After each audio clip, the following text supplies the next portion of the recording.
Your business deploys AI pilots everywhere. But are they going anywhere? Or are they stuck in silos, exhausting resources, unable to scale? Maybe you don't need hundreds of AI pilots, you need a holistic strategy. IBM has 65,000 consultants with Gen AI expertise who can help you design, integrate, and optimize AI solutions. So you're not just deploying AI, you're scaling it across your business. Learn more at ibm.com/consulting. IBM. Let's create. Psst. Hey, besties, listen up. I have a secret to tell you. LinkedIn now has improved the job search experience for nurses. Search by your specialty, the shifts you want to work, and the salary that you want to make. With so many employers hiring on LinkedIn, finding the perfect job is even more simplified. So don't spend months searching. Go to linkedin.com/nurses and find out why in the past year, more than 1.5 million nurses have used LinkedIn to search for their next role. That's linkedin.com/nurses. Want to make a podcast? Spotify's got a platform that lets you make one super easily, distribute it everywhere, and even earn money, all in one place for free. It's called Spotify for Podcasters, and here's how it works. Spotify for Podcasters lets you record and edit your podcasts right from your phone or your computer. So no matter what your setup is like, you can start creating today. Then you can distribute your podcast to Spotify and everywhere else podcasts are heard. Video podcasts are also available on Spotify, and when you want to take conversations with your fans to the next level, Q&As and polls are the best way to get them talking. With Spotify for Podcasters, you can earn money in a variety of ways, including ads and podcast subscriptions. Ever since I discovered Spotify for Podcasters, I feel so supported in the creation and distribution of my show. Spotify for Podcasters hosts masterclasses, office hours, and more to help creators develop and fine-tune their skills. I highly recommend you give it a try. Download the Spotify for Podcasters app or go to spotify.com/podcasters to get started.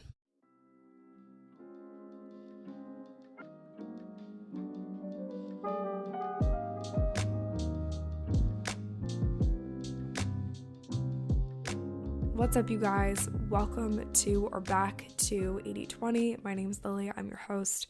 Thanks for clicking on today's episode. I realized that I haven't done a Q&A episode since like November, and well, I guess we just skipped December. December was rocky and weird, and just a lot went on in December, but I think it was like the first week of November that I did a Q&A, and obviously it's been, 2 months since the first week of November, so I don't know, I feel like there's a lot of stuff that I want to catch you guys up on.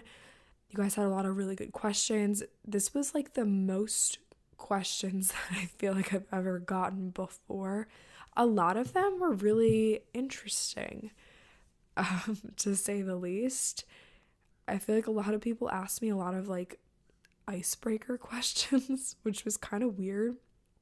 But like, I don't know, questions that you would ask people like if you were meeting someone at like a conference or like a new class or something, which I was kind of going for more of like a juicy Q&A, but a lot of you guys did ask me like juicy, good, insightful questions, and I really appreciate those. So I'm excited to get into it.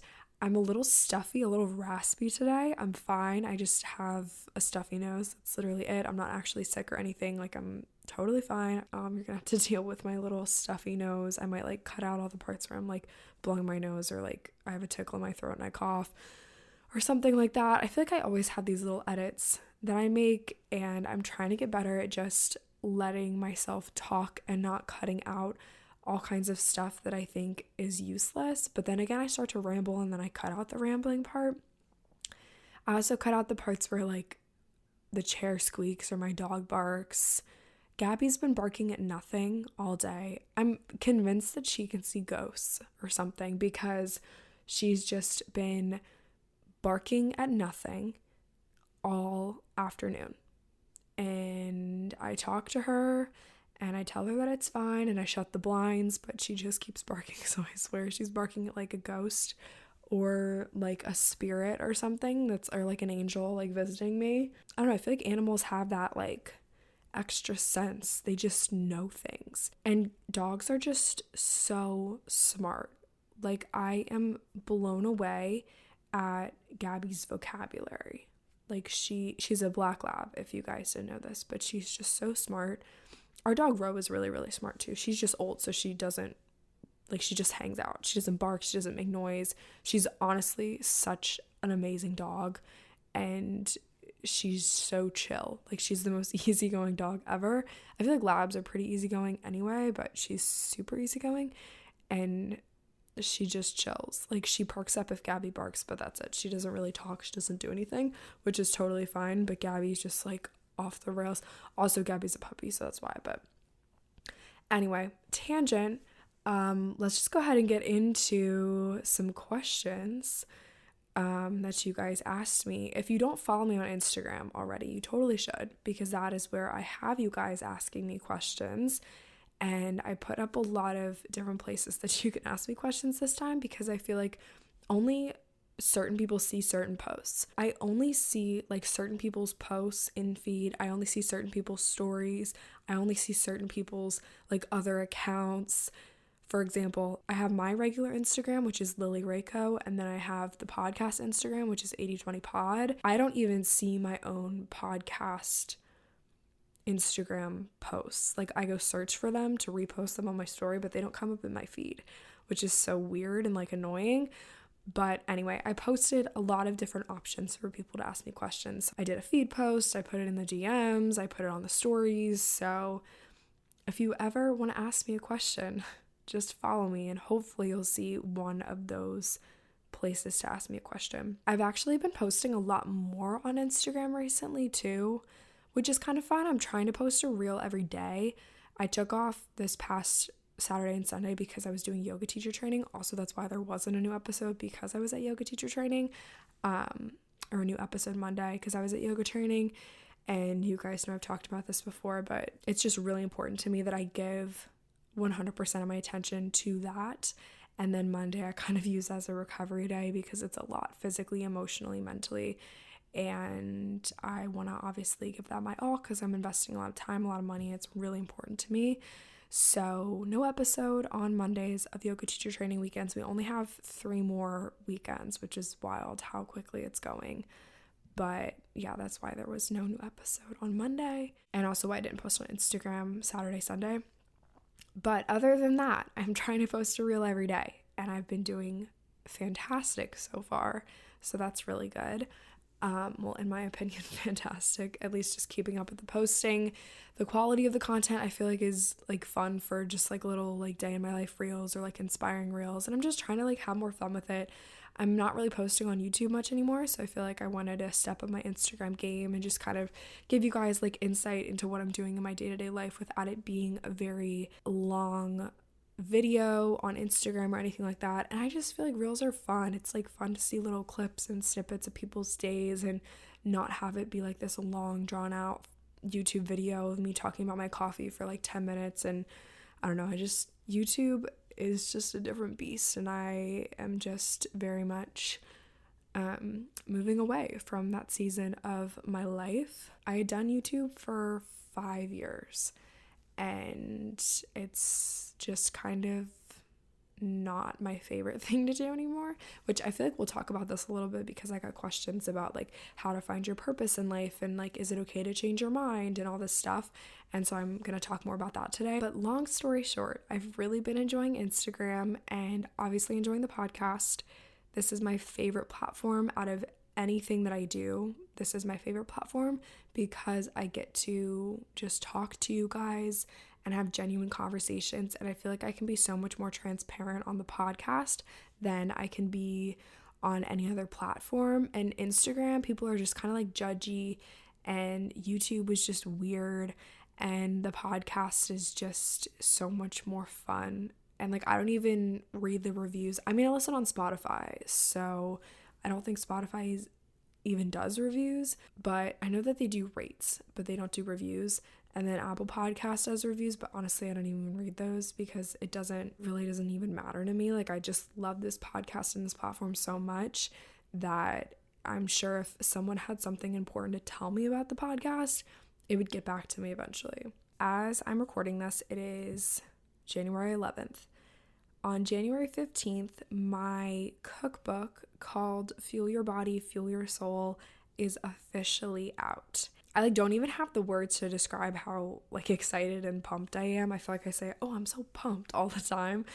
but truly, like, this is the most excited I've ever been. Even if I don't sound super excited, like I said, I'm not feeling like 10,000% today, but I am so incredibly just grateful for the response that I received on the cookbook so far. And if you guys have not pre-ordered your copy, or ordered your copy, depending on like when you're listening to this, you can do that on lilyraco.com/shop. So I just wanted to say thank you so much to anybody who's pre-ordered the cookbook, or if it's past January 15th, thank you for ordering the cookbook and downloading it and just making it a part of your life. For anybody who's new and listening, or maybe you've never heard me talk about the cookbook, but this has been something that I've been working on with my mom for the past over a year now. We started it the fall of 2020. Wow, that's actually wild to think about. The fall of 2020, we were in the kitchen and we had been cooking together ever since I had moved back home after my fall semester sophomore year 2019. So we've been cooking together for like 6 months at that point, and she looked at me and she was like, what does it take to write a cookbook? Because we would come up with all of these fun recipes, easy things to make, and young people don't have cookbooks. Like, all the cookbooks on the shelves are written for like middle-aged women or like very specific diets, and we wanted to create something that was simple, easy for 20-something women, recipes that actually make you feel good and that don't require all these fancy ingredients or fancy tools. And so from that day, we started writing. So every single time that we were in the kitchen, we wrote down all the foods that we had created and the recipes that we used, and it was a year of trial and error. We kept everything in a pink notebook. Cooking was just something, or is still something, that we just love to do together. And so all of these recipes are filled with love, which is really corny to say, but everything is truly made with love and written with love. And this is just a book that I hope changes your life. I feel like this was so out of order. I had like notes of like cookbook related things that I wanted to talk about, but that's kind of, I guess, the backstory behind the cookbook, plus why we wrote it and who it's for.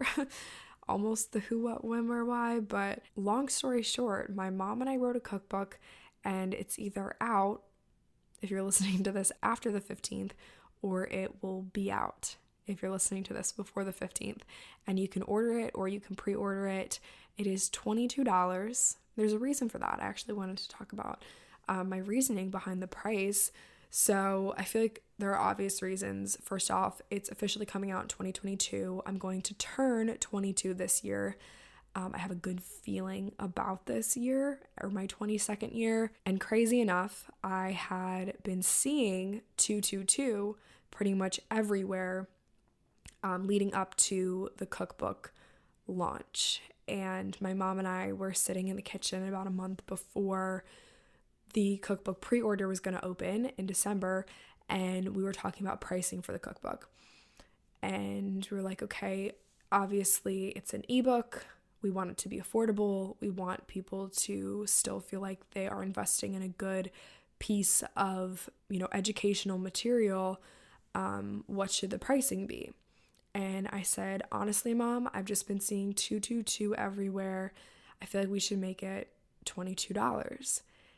And I looked down at my phone, and sure as shit, it was, I literally cannot make this up. It was 2:22 o'clock, like 2 o'clock, the 22nd minute of the 2 o'clock hour.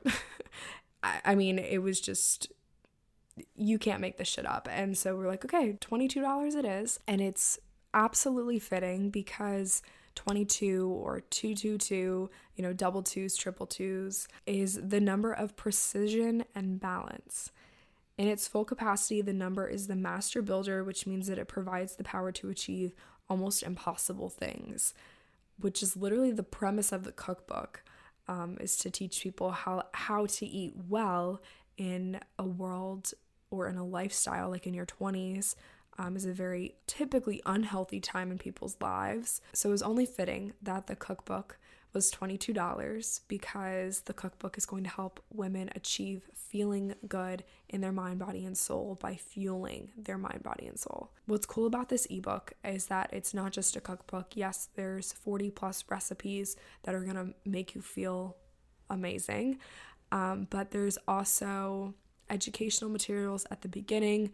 There is a 3-day fuel challenge, which will help you take action on the things that you read about in the cookbook. There's grocery lists, there's worksheets, there's templates, there's journal prompts. There's all kinds of really good stuff that sets you up for success. If you want to download the cookbook, you can go to lilyraco.com/shop. It should be the first thing on my shop page.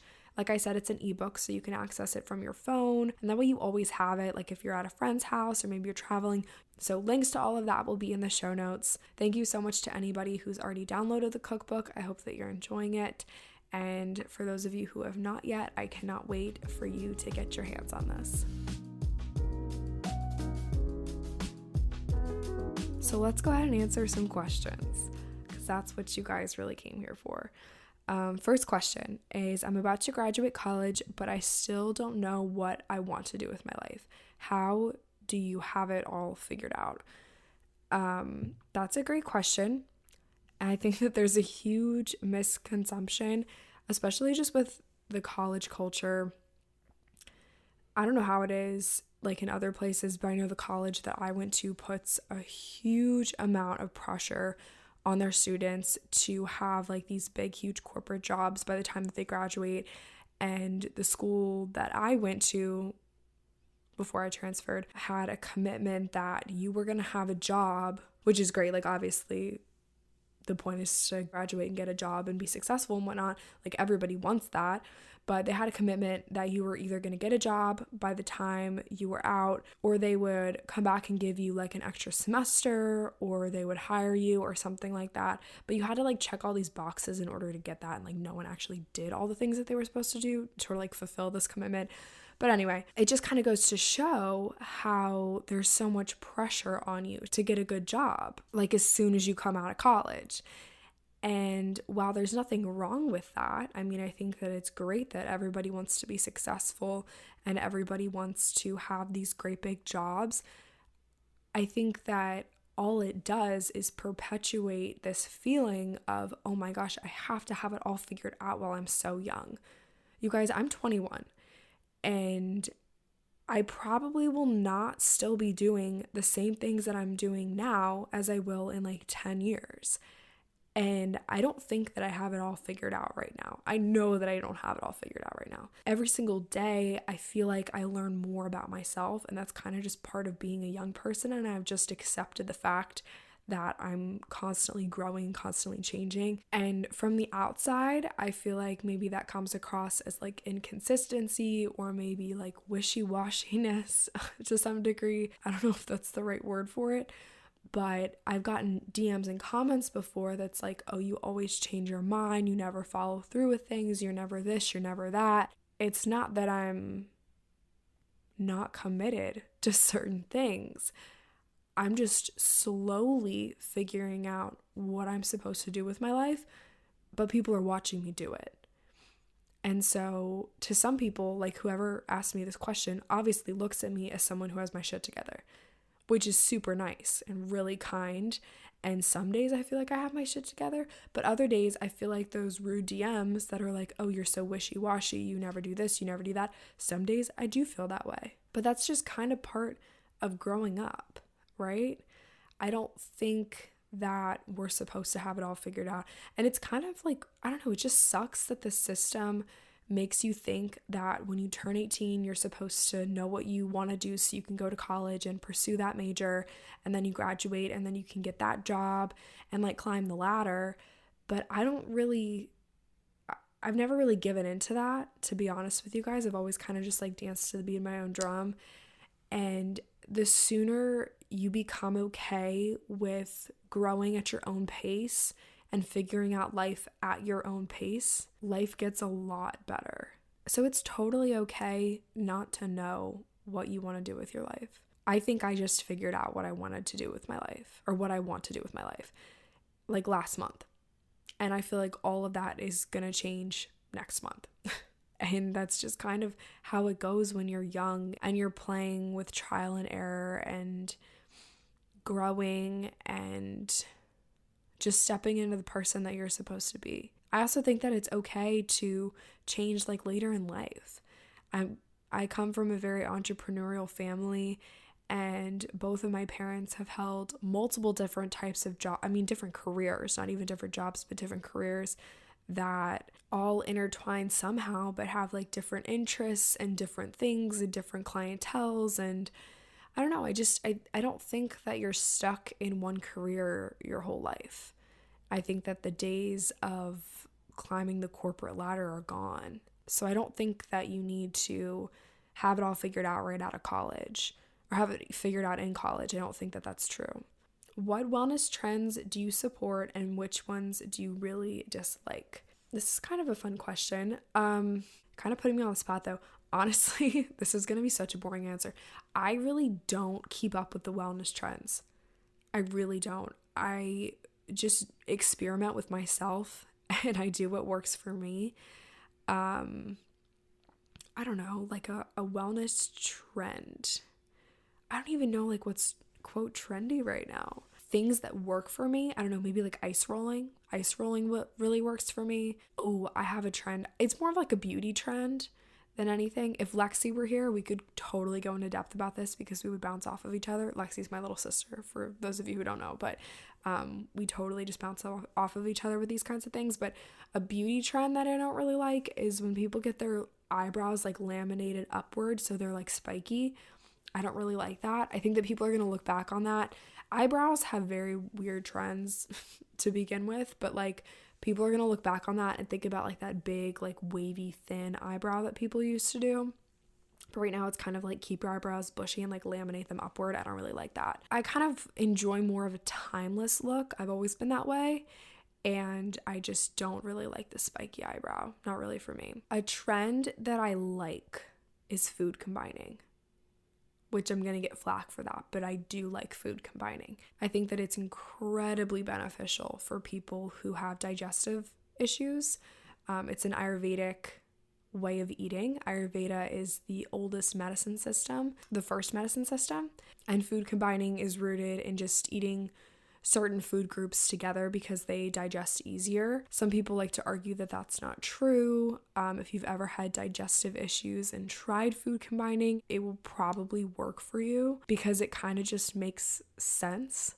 Like you try to eat your foods lightest to heaviest, and I don't know, maybe I'll link some cool like books on food combining and stuff in the description, but I think that it's a really interesting way of eating. I don't follow it all the time, but when I had my worst IBS symptoms and my worst gut health problems a couple years ago, I started with food combining and it changed my life, and I haven't had digestive issues since. I've since started eating differently, but because I healed myself through food combining, I'm fine eating the way that I do now. So that's a trend that I really like that got a lot of flack, but I really, really, really do like food combining. How do you find lasting friendships in high school or college? Great question. To be totally transparent, I do not talk to people from high school. My dog is growling. I don't know if you guys can hear that or not, but she's growling. Like I said, she's growling at literally nothing. She's very protective over me too. Like when I'm home alone, she really kicks it into high gear, high alert. She's very, very protective over me, which I appreciate. I enjoy having a productive dog. I feel so much safer at night. Like I do not think that anything bad would happen to me if Gabby's with me. And I don't think that anybody would mess with me if they see Gabby. I think that they'd be scared of her. This is very off topic. Okay, how to make lasting friendships in high school or college. I think that you can find friends anywhere, and it doesn't have to just be in high school. It doesn't just have to be in college. I really don't talk to many people from high school because I didn't really have the best high school experience. I didn't really enjoy myself in high school. I really didn't feel like I had like a solid friend group in high school at all. But I just kind of, I had friends, and there's people who, if I saw them in like the grocery store or something, I'd still be super friendly with, but I didn't have like a solid friend group that I really loved to spend time with. In college, things were so much different. I definitely think that college, you're more apt to find people that you vibe with a lot better than high school, because depending on what school you go to, like there's more people and you can involve yourself in things that are more specific towards your interests. And that's a much easier way to make friends.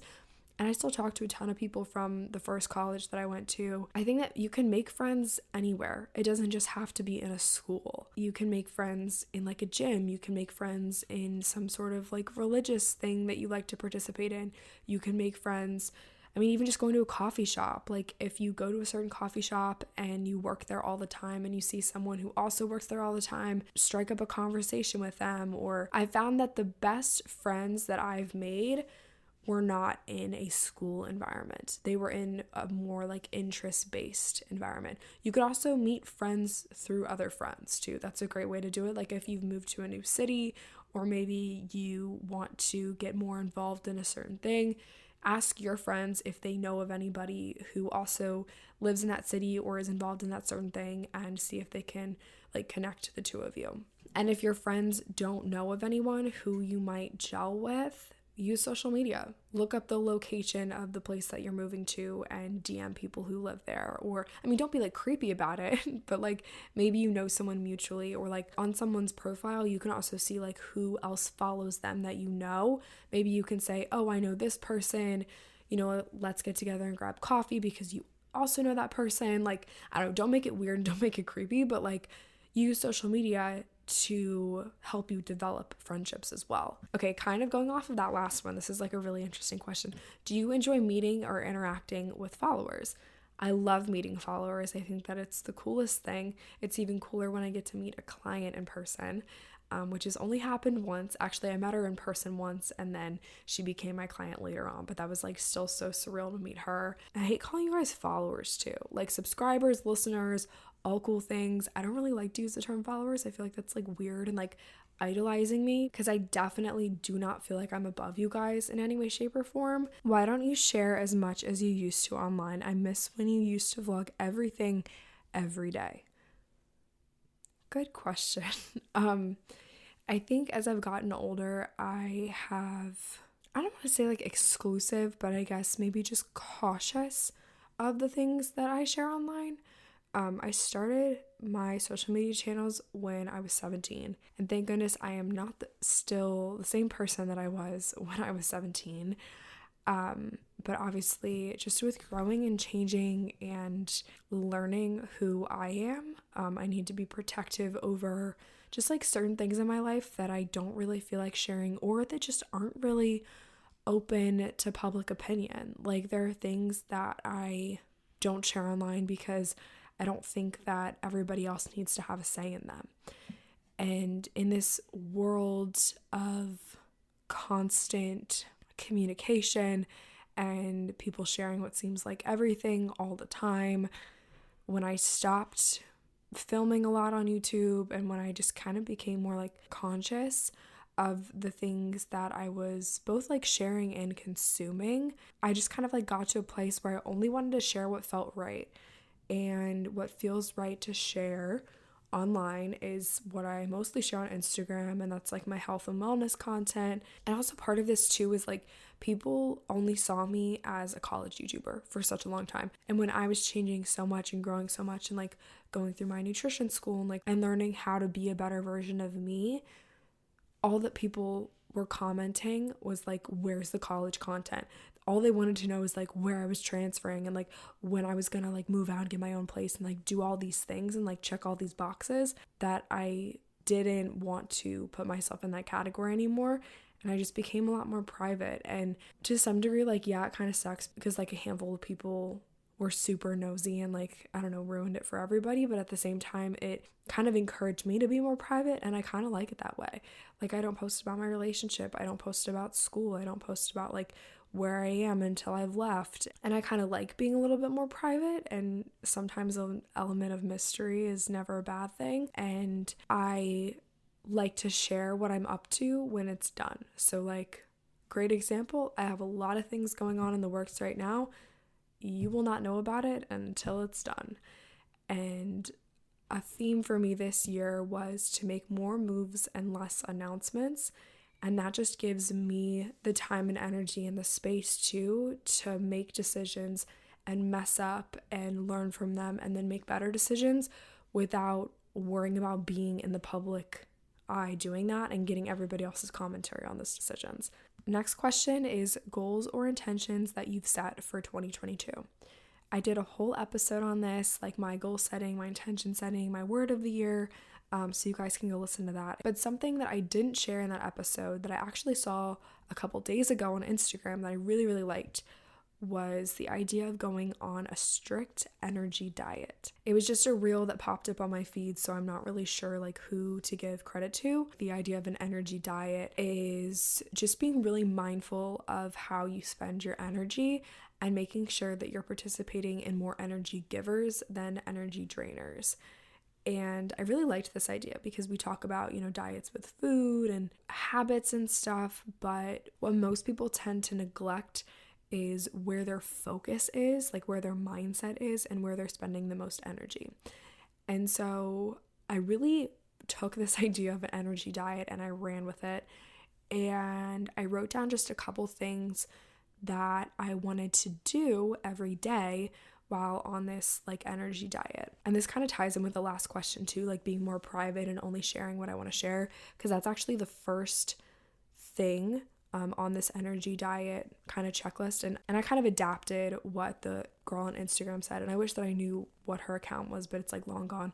I saw this like reel and I immediately went to my notes app and just jotted down all these things that I wanted to do as far as like my quote energy diet goes. So the first thing at the very top of the list is be mindful of what you share and what you consume. And I feel like what you consume is a pretty obvious one. Like you always want to be mindful that you're consuming things that make you happy and you're following positive accounts and stuff, but also what you share and what you put out into the world. Because when I turn on the microphone or when I open the Instagram app or when I prepare to share something, someone out there is going to receive that. And if I don't have good intentions, if the energy behind the content that I'm creating isn't good, whoever receives that piece of content isn't gonna feel good either. And I've always been a huge believer in quality over quantity. But if I'm being mindful of my energy, if I'm on a strict energy diet, I need to be really careful with the energy that I put into the things that I create. And I need to make sure that when you're listening to a podcast or when you're watching a reel on Instagram or when you're tapping through my Instagram stories, those things have good intentions behind them, good energy. Those pieces of content are delivering you good energy rather than draining you of energy. Like, have you ever turned on a podcast and the first thing that the person says is like a complaint, or you turn on a TV show and it's just like dark and gloomy? I turn that shit off. I turn it off right away. If I turn on a podcast and the person is complaining, I turn that shit off so fast because I don't want that. If I open Instagram and people are posting about like, oh, I'm so down in the dumps today, I'm so sick, like pictures of themselves crying, I unfollow them. I do, and it's sad, but I unfollow them so freaking fast. Because there's a difference between being real online and being authentic online and robbing people of their time and energy. And for me, content that is just down in the dumps, negative, crying, sobbing, complaining, that robs me of my time and energy. And that's something that's next on the energy diet checklist is unfollow accounts that disrupt my peace. Another item on the checklist is spend more time on positivity. So whether that be online, in real life, if I catch myself complaining or catch myself gossiping or catch myself bitching about something, flip the switch and just think, shut up. We're not going to do this right now. We're going to figure out a way to look positively at the situation, or we're not going to look at it at all. I decided to set a screen time limit for myself because I feel better when I spend less time on my screen. And it's kind of hard to do because I do work in social media and I meet most of my clients between a screen, actually all of my clients between a screen, and I connect with you guys via the screen.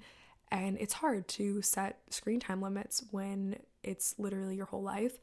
but I made a commitment to myself to spend no more than 2 hours on Instagram every day.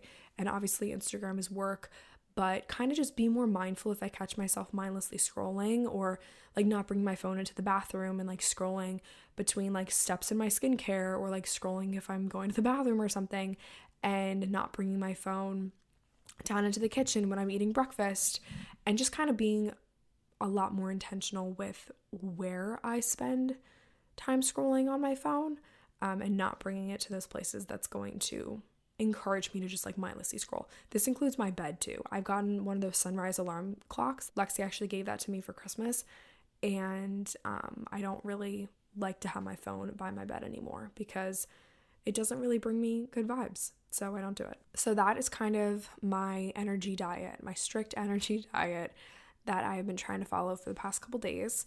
I feel like I'm going to add more to this list as the days go on, or take things away. I've also tried to be really intentional about journaling. Every morning I've been doing my meditations and my journaling, and if I don't get it done in the morning, I try to do it before I go to bed. But just kind of being really protective of my energy. A good place to start too, and I did this before I even made my checklist, but write down all the things that give you good energy, and then do more of those things, and write down all the things that don't give you good energy. These are energy drainers, and do less of those things. I feel like anytime I do a Q&A, I get questions on how to get motivated, what habits to start doing to live my best life, all this kind of stuff. And I have the same answer every time, but I know that not everybody listens to every single episode. But if you do, you know exactly what I'm going to say. It's not about motivation, it's about commitment. If you can't commit to doing things that you want to do to be the best version of yourself, you need to look a lot deeper and figure out what's going on. Maybe this will be something that I add into my energy diet too, but not leaving room for inconsistency, not leaving room for lack of commitment, not leaving room for flaky people. And so anytime someone asks me this question, it kind of like lights a little fire inside me, because I feel like a broken record when I say this, but there's nothing that I could say, nothing that I can do that will make you more motivated than you could make yourself. And a lot of people are not gonna like hearing this, but it's true. And I have this conversation with myself all the freaking time, but you can sit around all day long and say, oh, I'm not motivated to do this. I'm just not motivated to work out. You can blame it on the weather. You can blame it on your mood. You can blame it on other people. But until you take accountability for your own lack of commitment, nothing's going to change. Nothing is going to change. And that's so hard to hear. I had this conversation with a client the other day too, and it's a hard conversation to have, because you're asking people to look deep down inside of them and figure out where this lack of commitment's coming from. Like, is it a lack of self-love? Do you not think that you're worthy enough to stay committed to your goals? Does it come from laziness? Are you too lazy to reach your goals? Do they not actually matter to you? It's kind of a loaded question. So if you're feeling like a little, I don't know, like pissed at me for saying that, that's okay. If you're feeling a little triggered, that's okay. But do something with that feeling. Because it's not an easy conversation to have with yourself. It's really not. I have it a lot. I have it quite frequently, to be honest with you. And I ask myself, am I too lazy for this goal? Do I actually care about this goal? Is this a goal that I want, or is this a goal that someone else wants for me? And once you figure out why you actually want this thing, why you want to be committed to this thing, it's a lot easier to get then motivated to do this thing. But until you have those conversations with yourself, or write it in a journal, or sit there with your voice memos and like talk it out loud, nothing's gonna change. You're gonna continue to look for motivation in all the wrong places. Ooh, this is a good question. Where do you see your brand going in the next 5 years? Honestly, I don't know. This might kind of round out the podcast back to our first original question, but I don't know. And that's okay. The social media landscape changes so quickly, and things that work right now might not work 5 years from now, or I might be in a totally different like industry 5 years from now. I have no way to know that, and I've been trying really hard. I used to be such a huge planner. I used to have like my whole life planned out, especially in high school. I would make like these big elaborate plans and, you know, I'm going to do this by this age and have this by this age. And none of that really actually goes well.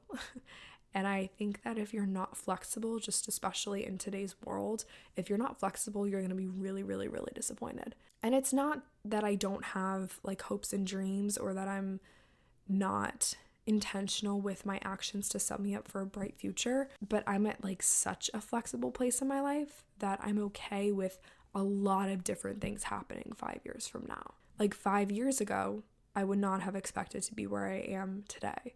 So how can I then expect to be in a certain place 5 years from now if I don't know what my life is going to look like, where I'm going to live, what I'm going to be doing, who my friends are going to be, all that stuff? I have no way of knowing that. I feel like everyone is in such a transitional period in life because most of these questions were about plans for the future or like advice on not knowing what I'm supposed to do with my life. Like, honestly, if you're feeling any certain way about the future, know that you're not alone and that hundreds of other people feel this way too, because you guys asked me so many similar questions just about like not knowing what I'm supposed to do with my future and being okay with change. There's another really good one that I just saw that I wanted to touch on really quick. Tips for a smooth transition between periods of life. This is good because I'm about to go through a big transition, I feel like. I definitely think that when you know who you are as a person, like you know your values, you know the habits that make you feel good, you know the people that have your back, it makes changing things like school, career, moving, all those things a lot easier.